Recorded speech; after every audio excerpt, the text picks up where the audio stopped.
Hey guys, so this is going to be my first shot at an unboxing video. It's actually an unbagging video in this case, but there's two things that I'm going to do. These are both birthday gifts, so I'm really excited about what I'm going to be able to do with these as I await the arrival of my Mimic Pro. These two things are going to make the experience better. So the first one is this HOSA cable,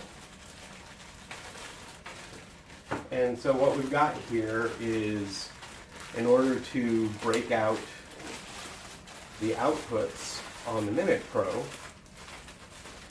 I got this DB25 to a bunch of TRS cables, which is going to let the Mimic Pro be split to multiple channels on the sound card. And so you can see what I have here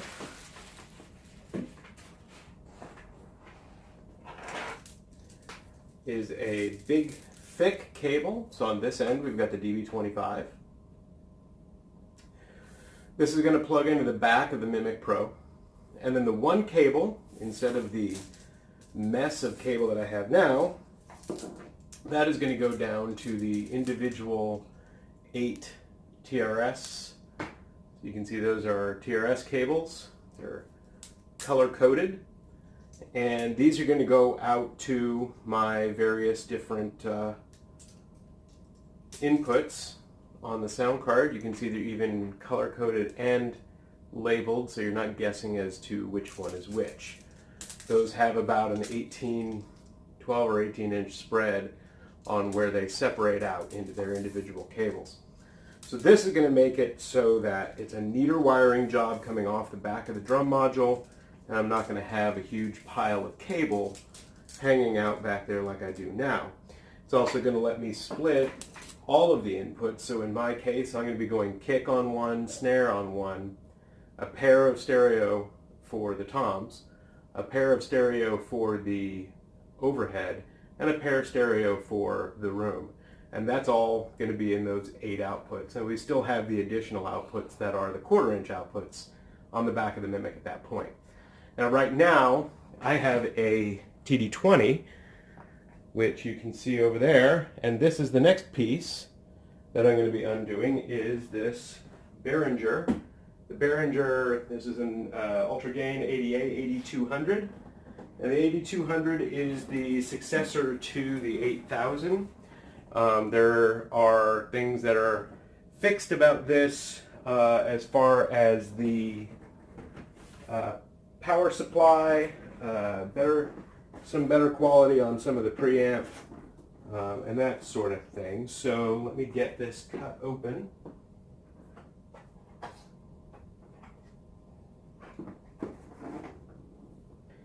Let me go all high tech and use the back end of a spoon. Go.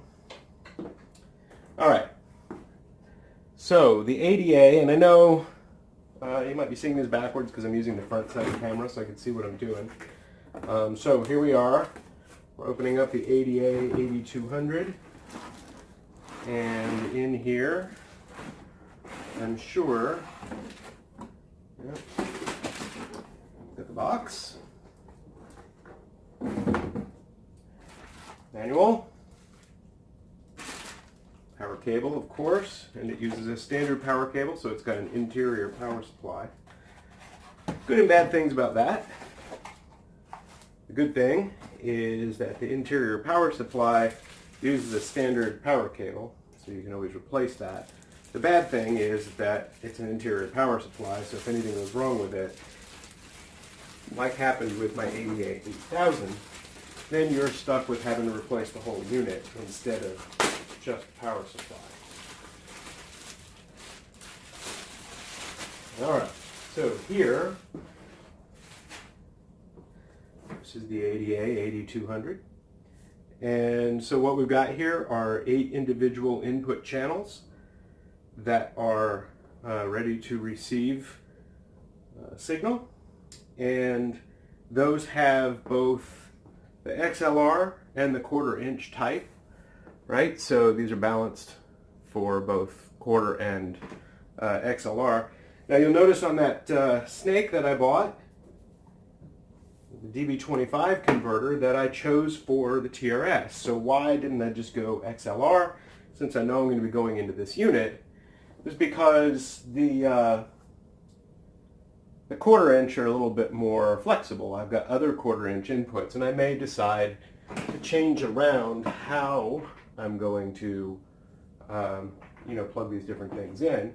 Initially, I'm imagining it's going to be kick, snare, toms, overheads, room. But I may change that. I may wind up putting my regular vocal mic into one of these channels instead, putting my kick over on a quarter inch input on the actual physical sound card. So the other benefit on this guy is on the back side, we've got analog outputs, right? So I can go XLR out of there, but it's also got the digital ADAT output. So I can go single optical cable from here to my Layla 3G card. That's a little old, but still works. So I'm going to go over one optical cable, and that's going to carry all 8 of these channels to individual channels in my DAW. So that's the 2 units. Again, we've got the ADA 8200 by Behringer. We got volume controls, XLR and quarter inch inputs, clip and signal indicators, optical out, analog out on the back, and even a sync if you wanted to synchronize it to another device. There is my unboxing of my 2 items. Now I need to figure out how I'm going to get them aligned over there. Right now, that part of my desk is occupied by a couple of other things. So I'm going to have to find a way to do it. You can see down below, I've actually got my Layla unit is sitting right in there. So that's the Layla sound card. So I got to find a place to either, I think I'm going to move them up over here and get rid of the mixer and the other unit that I've got sitting up there on my desk. And that way I'll be running all my cables from the back of the drum brain over to the 2 sound card units.